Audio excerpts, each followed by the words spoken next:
this presentation, I will address the topic of tool management and explain how to qualify a compiler toolset for the development of software that takes cybersecurity into account.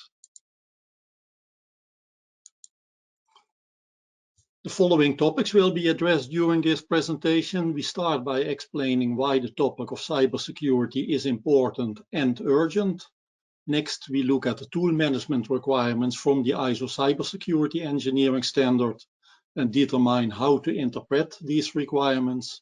Then we look at the processes that are used to identify compiler-related cybersecurity risks and how to find remediations for those risks. And finally, I give some examples of compiler-related cybersecurity risks and provide remediations to reduce those risks. The importance and urgency of cybersecurity compliance is largely determined by legislation regarding type approval. In 2020, the United Nations Economic Commission for Europe released a regulation on uniform provisions concerning the approval of vehicles with regard to cybersecurity and cybersecurity management system. Such regulation is not legally binding. However, in the European Union, the new regulation on cybersecurity will become mandatory. It will be turned into legislation for all new vehicle types from July 2022 onward. And it will also become mandatory for all new vehicles produced starting from July 2024. So cybersecurity will become non-negotiable for securing market access and type approval in the future. This regulation will affect the production of over 20 million cars yearly, excluding vans, trucks and buses. If the latter are included, then the number goes up to above 30 million. So based on this, I think we can conclude that the topic of cybersecurity compliance is important and urgent, certainly for the OEM, but also for all other parties in the supply chain. So there is the legal obligation to take cybersecurity into consideration. The ISO 21434 standard provides guidance on how to do that. On the left side, we see the global structure of the ISO cybersecurity standard. And in the context of this presentation, there are 3 chapters that are important. Chapter 2, that's about the normative references. The cybersecurity standard contains normative references to part of the functional safety standard, thereby integrating the functional safety and the cybersecurity life cycles. Section 545 is about tool management, basically the topic of this presentation. Tool qualification requirements can be deduced from this section and details follow on the next slide. Chapter 15 is about threat analysis and risk assessment methods, often abbreviated as TARA. Guidance from this section shall be used to analyze cybersecurity related threats, risks and remediation related to your software. The compilation process may influence the cybersecurity of your software, so therefore the TARA should include the compilation process, and tasking will do the analysis of compiler-related cybersecurity threats, risks and remediations for you. What does the ISO cybersecurity standard say about tool management? I will present you the literal text from the standard. The chapter about tool management contains only one requirement, and that's requirement RQ0514. It reads as follows. Tools that can influence the cybersecurity of an item or component shall be managed, period. This requirement is followed by a note which reads as follows. Such management can be established by application of the user manual with errata, protection against unintended usage or action, access control for the tool users and or authentication of the tool, and there is also a recommendation which I will skip now. So the tool, the compiler shall be managed. This is the only requirement that needs to be satisfied, but the question is how to interpret this management. What are we supposed to do now? And with we, I mean the supplier of the compiler toolset, tasking in this case, and you, the user of the toolset. Well, the first thing we can do is to look up what does shall be managed mean. If we look in a dictionary, then it will say something like to succeed in achieving or producing something despite difficult circumstances. And having read this, I still do not know what to do exactly. How do we at tasking interpret the tool management requirement? Our line of reasoning is as follows. The ISO cybersecurity standard does not describe a tool qualification process. Therefore, tasking, I do not know how to manage a tool. To solve this issue, I look at the functional safety standard, which is frequently referenced by the cybersecurity standard.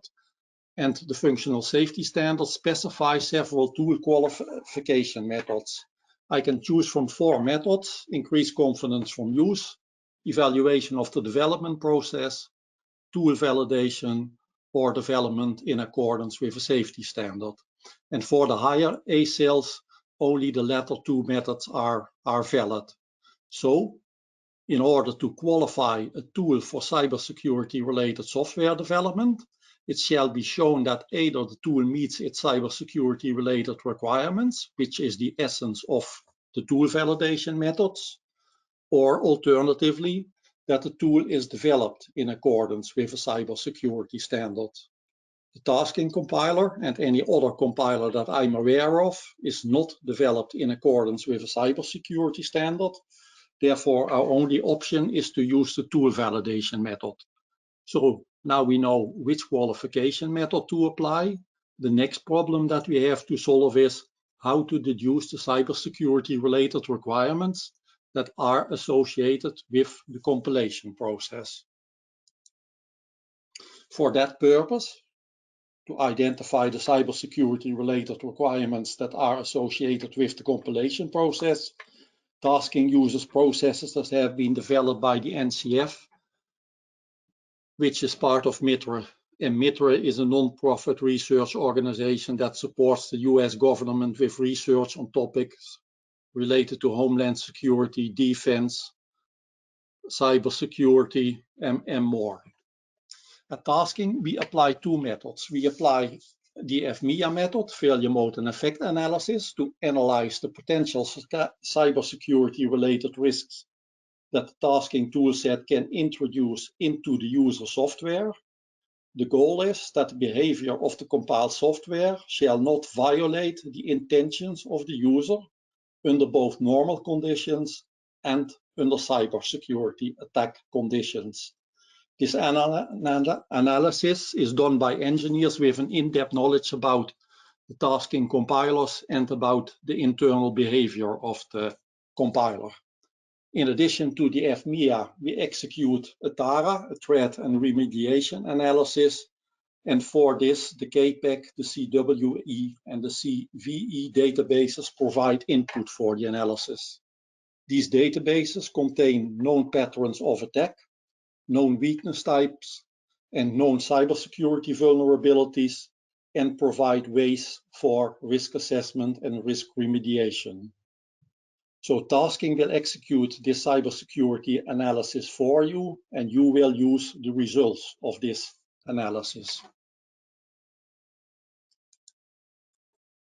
The output of the FMIA and TARA process are security-related requirements to be implemented by the supplier of the toolset, so to be implemented by tasking, and also security-related requirements, also known as guidelines, to be implemented by you, the user of the toolset.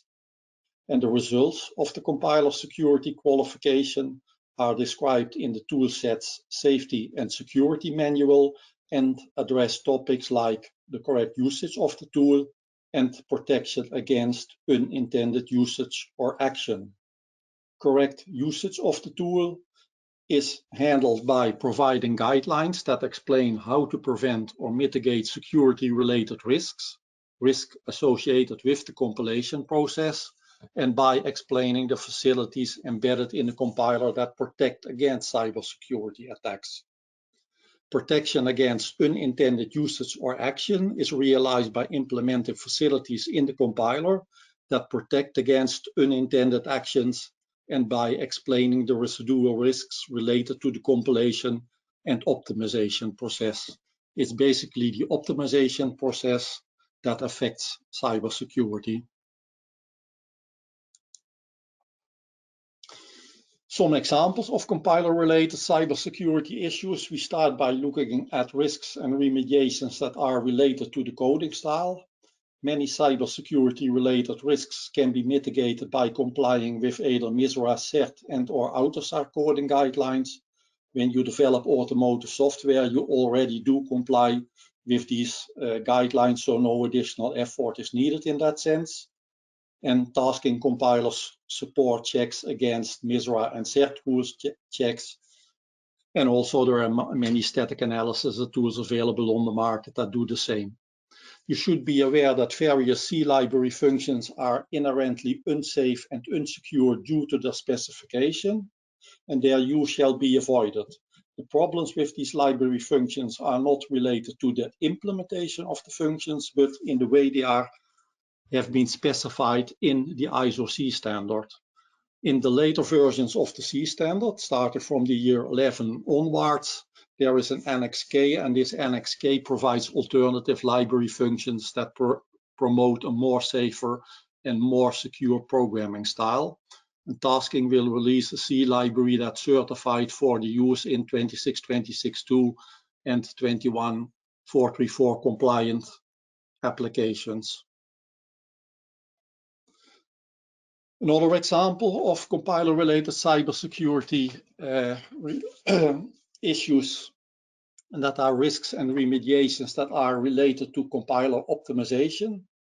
Cybersecurity-related risks can be introduced by compiler optimizations, particularly by compiler optimizations that exploit undefined behaviors. I will give some examples. I shall be very brief in this case. A compiler may decide to remove code that does not affect the observable state of the program. And the risk that's introduced by this is that sensitive data that's stored in memory is not cleared from the memory, although the one that implemented the software thinks that he has written the code that should clear the memory. Another optimization that a compiler may apply, it can remove code that causes undefined behavior. The following code fragment can be optimized away. You can read the statements by yourself based on the fact that the if statement contains undefined behavior. The compiler can decide to remove the code that is supposed to handle the overflow condition, and also may decide to remove the code that was written to detect the overflow condition. It's perfectly legal from the perspective of what's written in the ISO C standard to apply such optimizations.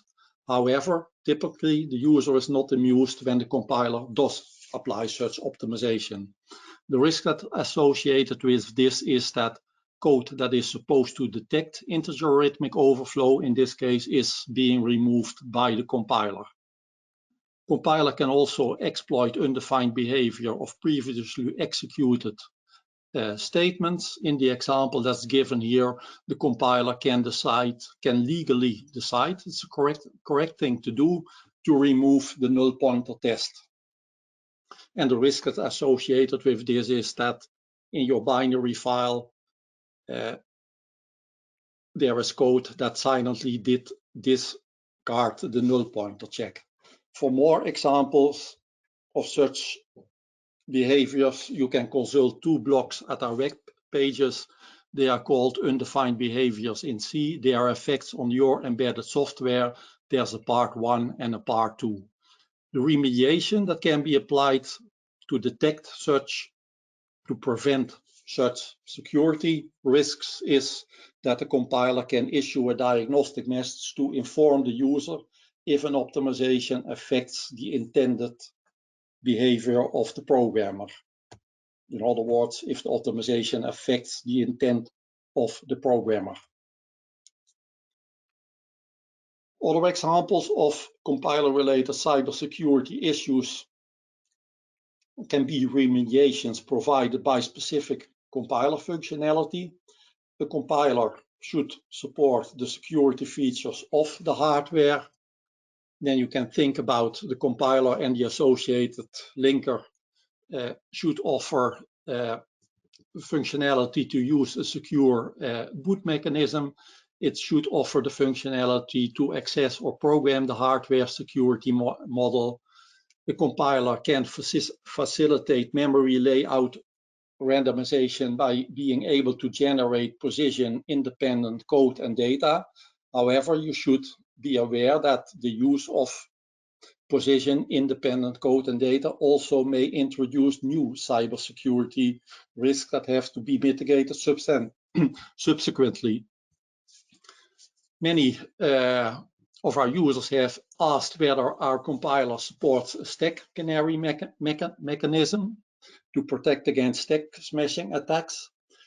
Such mechanism is of no relevance for the tri-core part of an AURIX device. That's due to the fact that the user stack and the context safe area are two separated areas on that particular core. For the parallel processing unit, the PPU, which is introduced in the next generation, the story is different. Their protection against stack canaries should be handled by a compiler. So to wrap up the presentation, ISO 21434 compliance is urgent and needed to secure market access. The compiler affects the cybersecurity of your system. Therefore, tool management is required. A threat analysis and risk assessment shall be performed. Also a TARA that's related to compiler-induced cybersecurity risks. Tasking will perform this TARA for you. In the meantime, you can sit back, relax, and enjoy the fact that the responsibilities regarding cybersecurity are now shared between multiple parties. And what you must do is to follow the guidelines that are provided in the Tasking Safety and Cybersecurity Manual, analog to what you already do for ISO 26262 compliance. What are the benefits of the described approach? For you, there is no need to acquire or develop specialized competences and knowledge to analyze compiler-related cybersecurity issues. You will experience an increase in the quality of the cybersecurity analysis, and for you, this will result in cost and lead time reductions. This concludes my presentation. If there's time left for questions, these can be asked now, or you can address them to the given email address.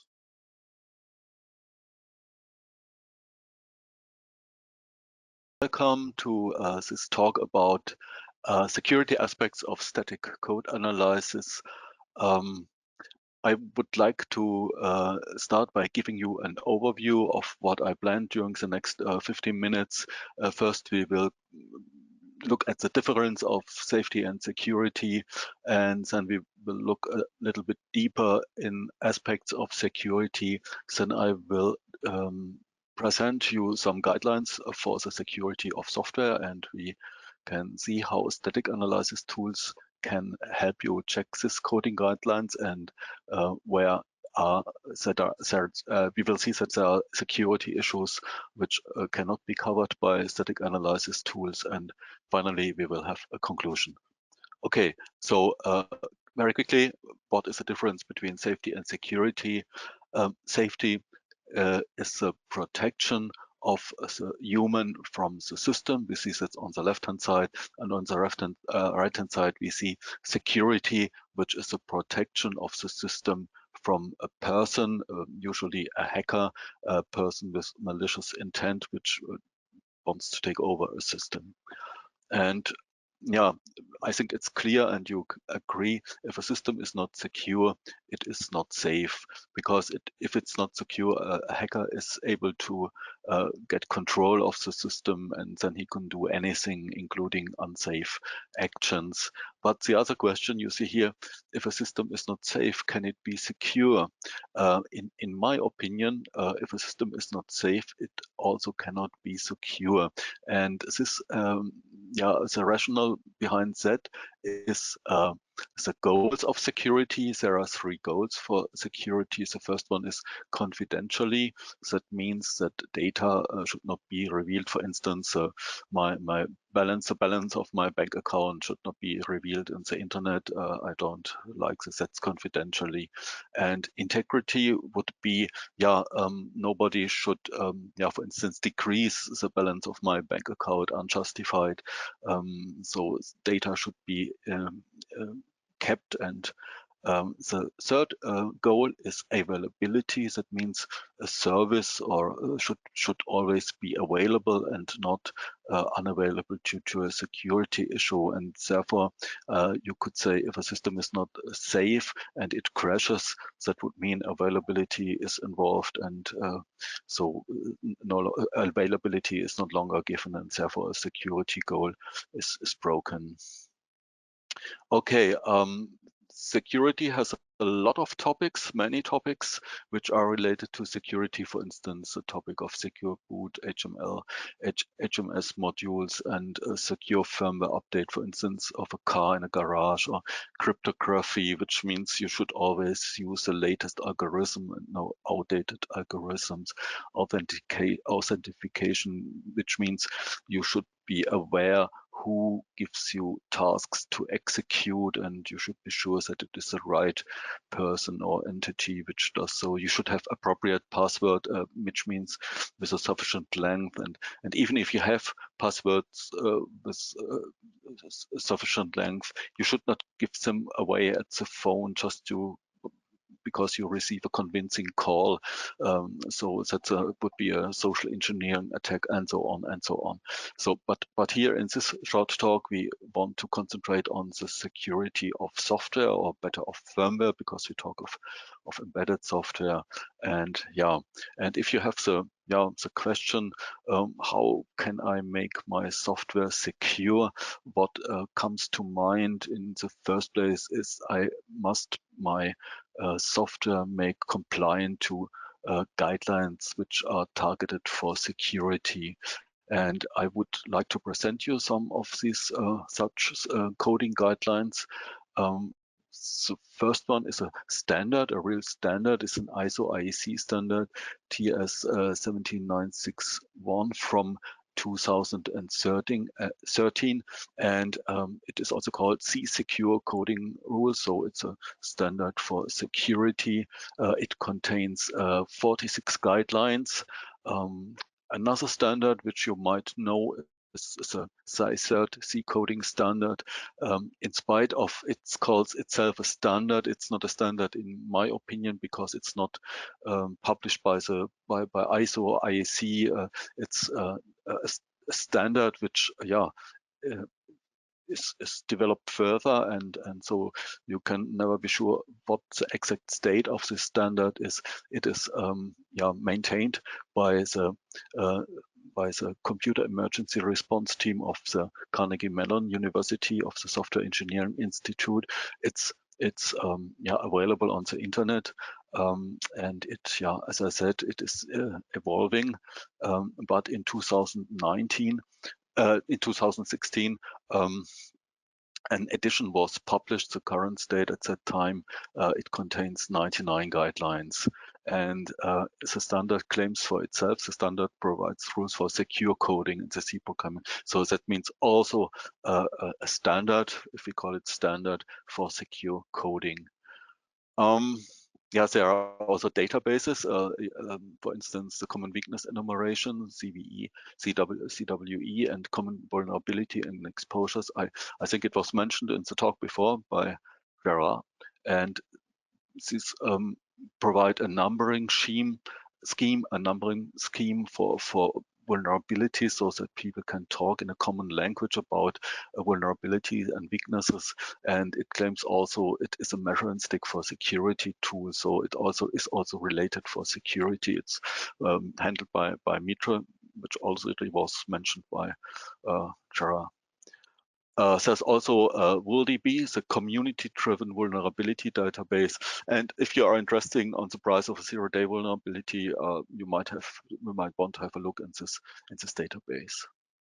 Okay, But beside coding guidelines for security, there exist also coding guidelines which target safety. And the most prominent of these is probably the MISRA guidelines. They are mainly perceived as safety related.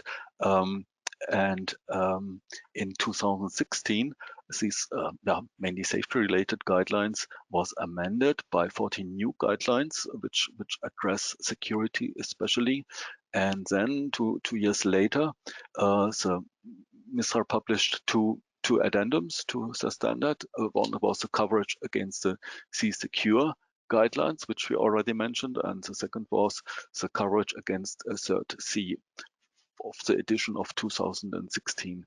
And the result was that all 46 guidelines of C-Secure are covered by MISRA guidelines.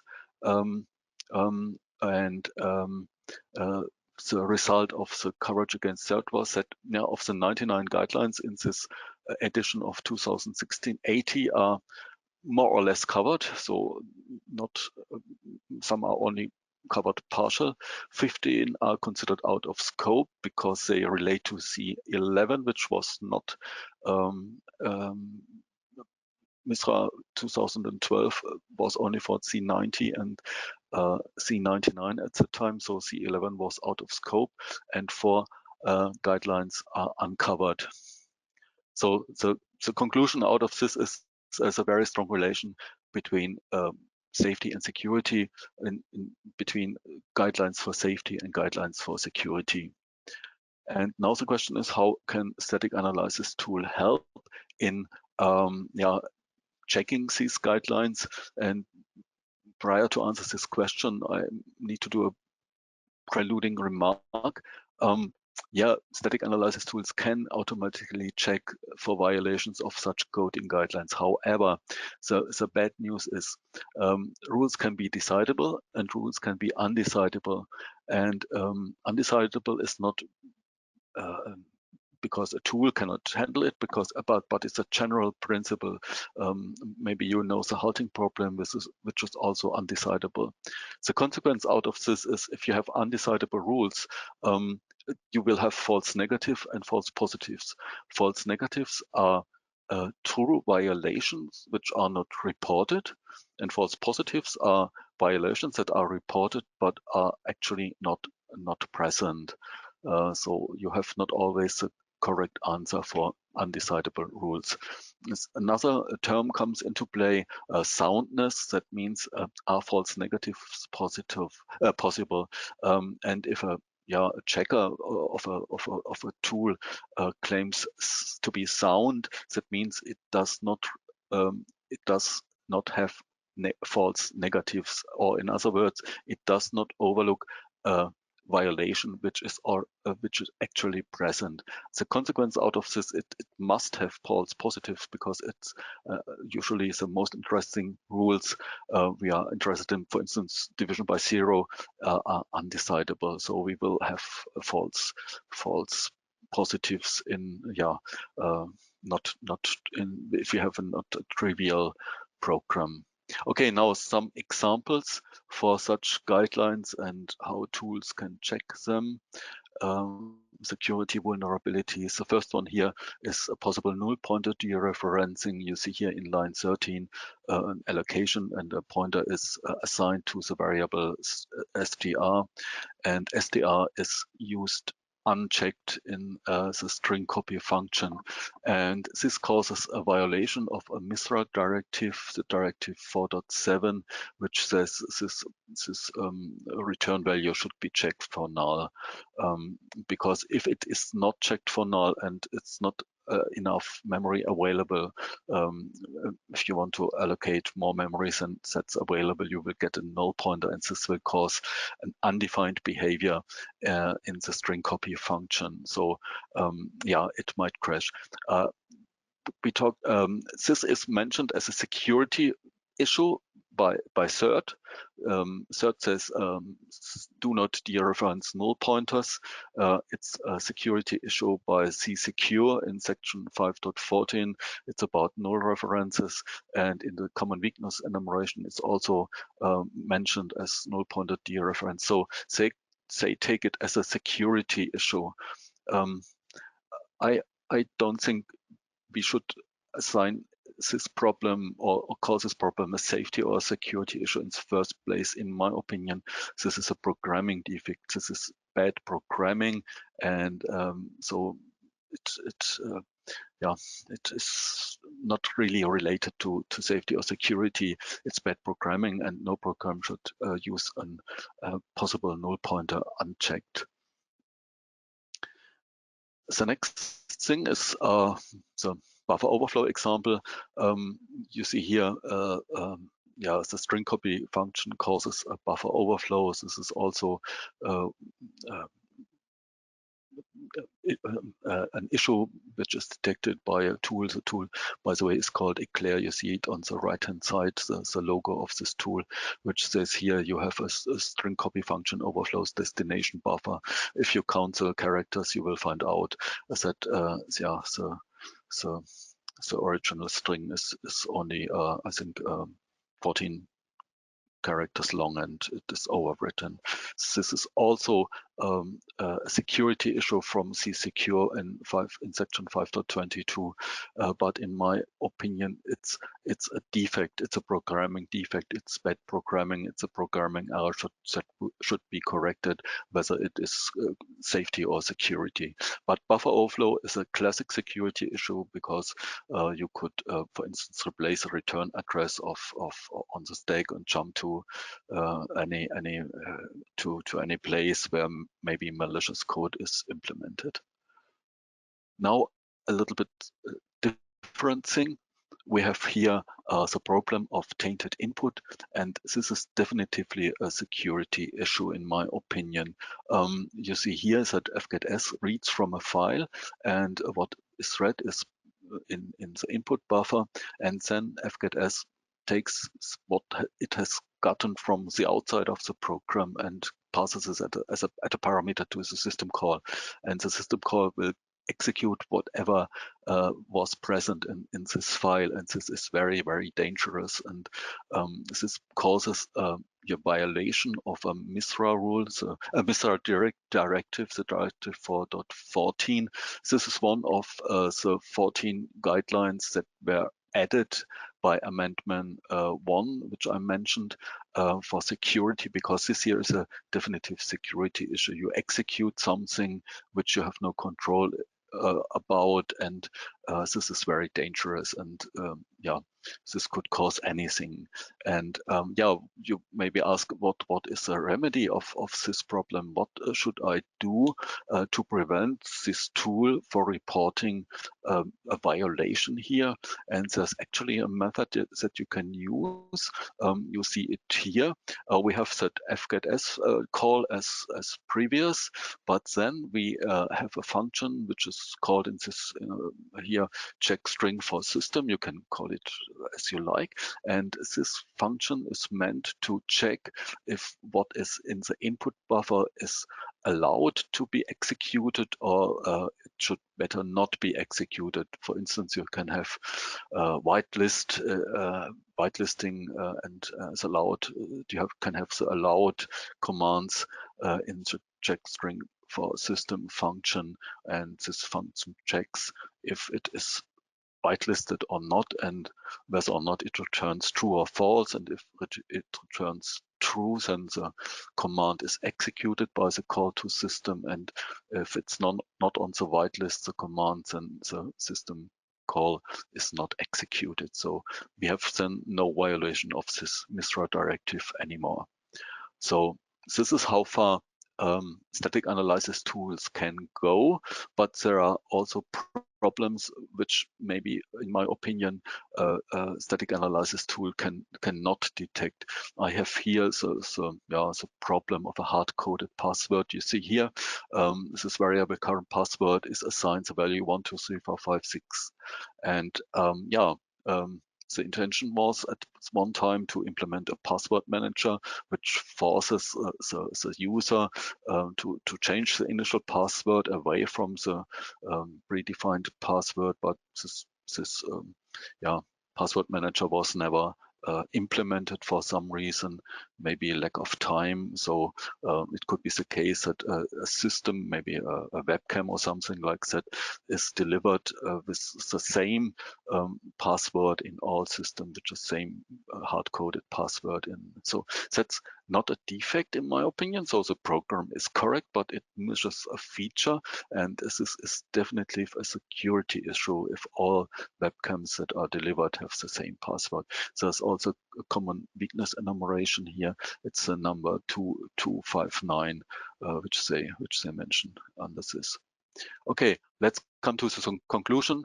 We have seen a static analysis tool can help to check for coding guidelines, especially for security coding guidelines, but you sometimes need additional measures. For instance, to solve this problem with a hard-coded password, you need requirements that needs to be tested, and or sometimes if you have false positives or some things you need review, an additional review.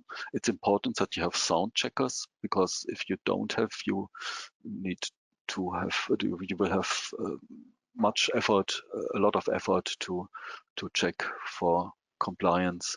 And yeah, if you have too many false positives, that's also a problem. So yeah, that's the conclusion, and thank you for your attention.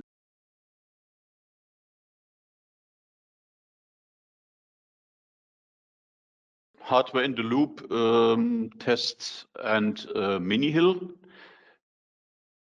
So first of all, I know you all know this picture, or what I will say with this picture. Every bug who is found very early in the process is a good bug. And after the release, when you have rolled out your product and then a bug will come up, it's very extensive. So today we will talk about how can we reduce these costs to fix the bug, and how will we able to find a bug as early as possible. So here's an overview over the EFV model, and why is early testing so important. So on the left side, we are in the definition and in the integration phase, and on the right side, we are in the testing phase. And we have we do a lot of unit tests, but here we start to integrate hardware and software and have to test.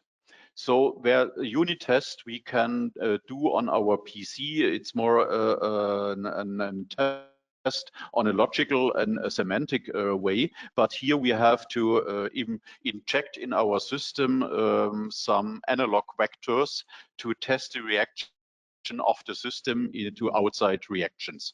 And here is where miniHIL will come into play.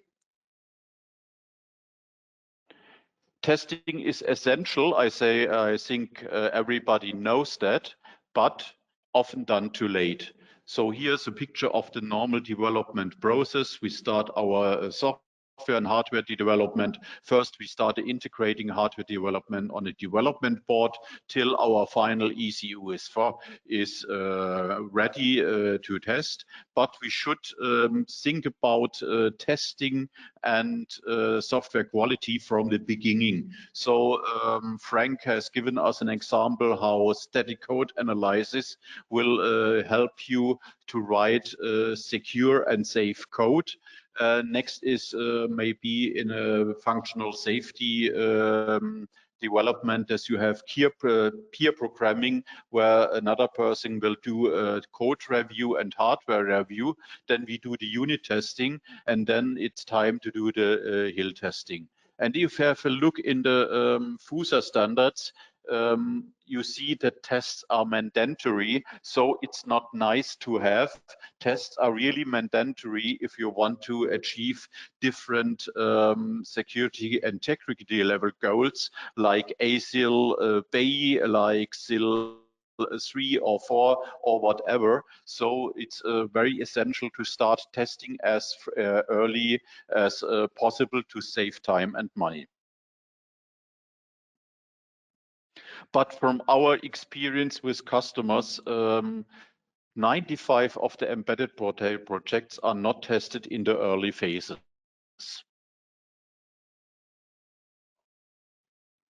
So here we present a HIL solution, a new HIL solution which will fit on the desktop of the developer. So what are the challenges with conventional HIL solutions? The tool costs are very high. The complexity of the tools are very high. Simulation of complex or dangerous hardware, it's very expensive, and early tests with the final ECU is not easy. Or think about tests with an evaluation board. It's not really applicable with a large HIL test system. And the test cannot be done during development time on the developer's desktop. On today's challenge, where some of us are resident in the home office, no HIL tests at home are possible, but a project timeline will not change. I think that's an experience a lot of you have made in the past. That you have to adopt your software and testing strategies, but the timeline and the budget was not increased due to the situation we had in the last year. So what is needed to master these challenges? We need a system with real-time hardware stimulation and measuring. Support of use interfaces like I/O, like analog I/O, like UART, SPI, communication channels. Support of complex protocols like CAN, like LINK, XCP, TCP, IP, or self-defined protocols. Simulation of complex real-time hardware like sensors, battery components like RAM, and so on. Test of motor control software like BLDC motors, or test of battery management where you generate PWM signals and expect special values to special incomes. Maybe you have a hardware abstraction layer in your software, it should be tested as well. You have to definition the test case, you have automatic execution of the test cases so that you are able to do testing in a continuous integration environment as well. So as a nightly build, after the build, you can do the unit tests and the hardware integration tests as well. And we need achievable prices. So we need a portable and budget-friendly solution. So the solution is Protos miniHIL. You see here the Protos board on the left side, and here the laptop of the developer. Both can be located on the developer's desktop. You don't have no hardware problems because this is low voltage. You have no additional hardware on simulation. You have a simple development and test on evaluation boards. So you can connect the system to an evaluation board, or you do your own board as well. It's small enough for the desktop. It's an inexpensive hardware for every desktop. And as additional benefits, full test automation from desktop to continuous integration, failure injection, not only heavy pass tests, full regression testing after every change, simulation-based integration and system test. And at the beginning of your development, the final ECU is not necessary.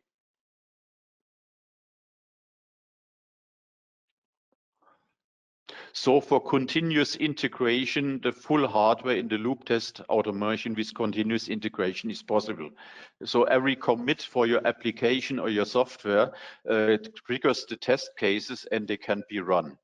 Fail first test result after commit about 5 to 50 minutes. So as you have a very fast feedback whether your new version of the software will run with the other components. Deeper tests can be run automated overnight. So for robustness tests, performance, or for review test. automotive test reporting, inexpensive small hardware, and every application or test developer can use the test support also from the home office or remotely from another desktop. So the solution. miniHIL is specially designed for in-time testing during development. And with during development, we mean that you can start development, your algorithms and your tests, and start with testing them during development. And you will extend your application step by step, and you can extend your tests step by step. So you have always, like with unit tests, always some regression tests from one version to the other. Have a more look to the miniHIL board.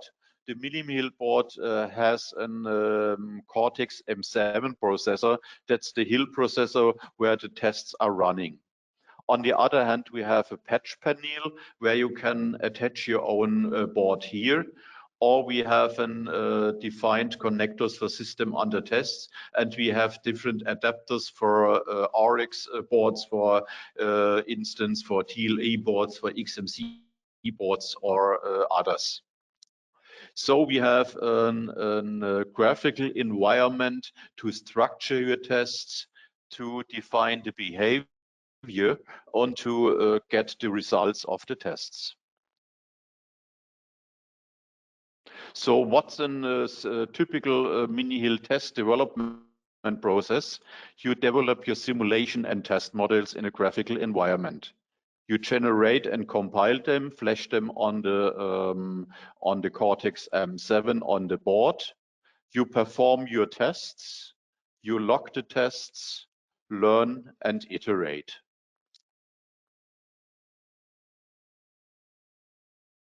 So miniHIL comes with a complete graphical test generation software. You can define your tests like you are used with other graphical design tools, and you can use a special language to set up your test, to integrate your own functions and so on. So miniHIL is very open for a lot of application. It's not designed for a special application. It's designed for all application which will run on embedded systems and have time critical requirements.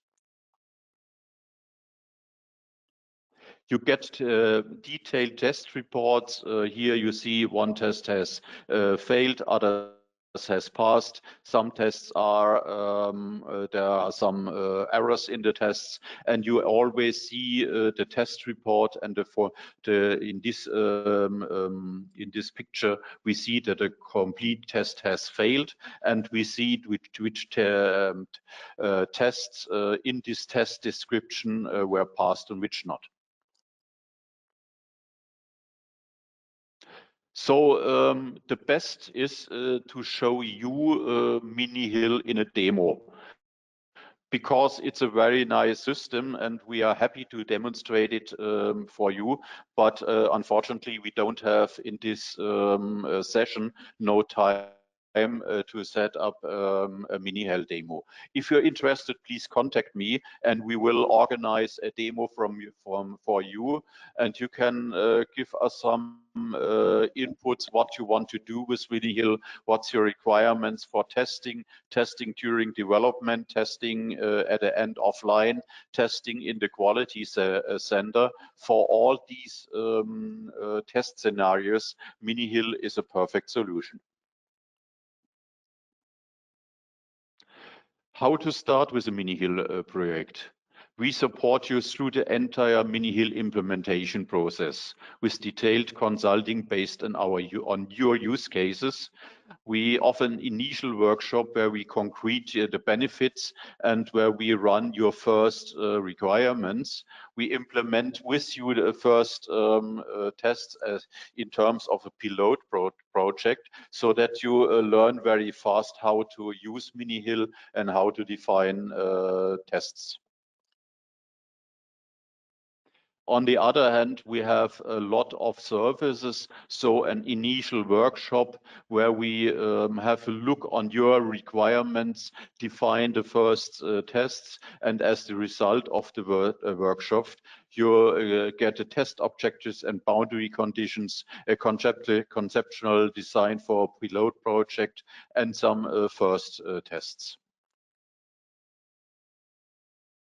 On the other hand, we offer so-called pilot projects and will support you during the time, because we are using miniHIL in our own development as well, and we help you where we can.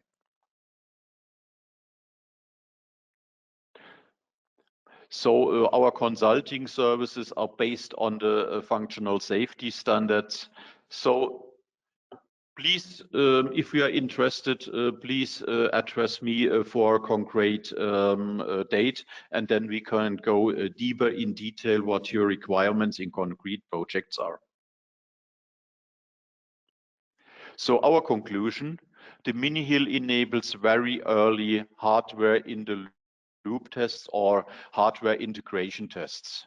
So microcontroller system tests, driver development tests, component tests from battery, motor protocol and other elements, integration tests for driver components and application, tests for complete microcontroller applications.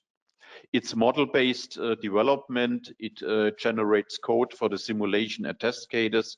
It's really real time. It supports a big variety of microcontrollers, and it supports automatic test execution on the desktop or in a continuous integration environment.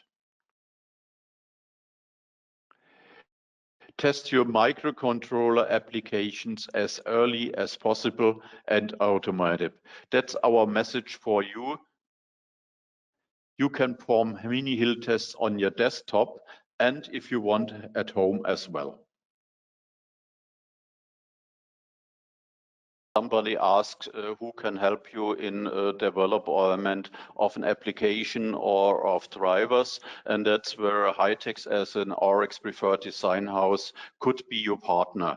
So we have 3 business units at Hitex. One is classical engineering services like hard and software development. The second is providing tools and middleware for embedded systems. And the third business unit is production. And with this portfolio, Hitex can give you a very round offer for your project, from starting discussing the right development tools, using the right middleware development or consulting, and production, for examples, prototype and sample series. As I have seen, a lot of you are coming outside Europe or Germany, and the good news for you, wherever you can, we have a global setup. So we have a lot of partners worldwide where they deliver our tools and our software and support in your country. So ask us wherever you are located. We have a global setup, and we are used to talk with customers all over the world. So have a look at Hitex as a consulting and engineering services design house. We are preferred design house for AURIX, XMC, TLA 988 controllers from Infineon. And what does the preferred design house meet? We support you in the design in phase when you have special questions about the controllers and about availability of the software, or if you have special questions about functional safety and security. So we have excellent know-how in leading microcontroller architecture and a good overview to give you a very valuable consulting services. On the other hand, most of our projects are in terms of functional safety to the standards like IEC 61508, so the mother of all functional safety standards, in automotive ISO 26262, in machinery ISO 3849, and a lot of more. Special for AURIX, we do functional safety and security consulting in general, and for AURIX, integration support for safety pack and secure HSM, online trainings, classroom trainings, and customized trainings, special services like FMIDA, hardware and software review, or project-related consulting. On the other hand, we have a lot of partners. A lot of our partners had presentations today, and we are selling the compilers von Task in Hitex, the code analysis von Eclair, and the other products you see here on this slide. And as Omar mentioned, the evaluation boards for AURIX, for XMC and Traveo as well, you will find in our web shop. So, and what's the difference to classical software distributors? We are a design house and we use all these products in our project and give you a more developer near support than a classical software distributor. On the other hand, we have a production services for embedded system. So if you have an evaluation board from Infineon for the AURIX, for the XMC, or for the Traveo, it could be that this evaluation board was produced by Hitex. On the other hand, we produce production lines for prototypes, sample series, and so on, and we can give a whole quotation starting with hardware and software development and integrating on prototype produced by Hitex, so you have one face to the customer in your project. So that was a lot of information today. If you want to have more information, have a look at our website at hitex.com. If you need an evaluation board or special things for your development, please visit our web shop at ehitex.de or visit our YouTube channel where a lot of product and service videos are available. And if you have any special questions, please contact our partners. We are working very trustful together, and you can contact me or my colleagues at the sales team or our partners. I'm looking forward for your requests, and maybe we are working together successfully in a battery management system project or in another project.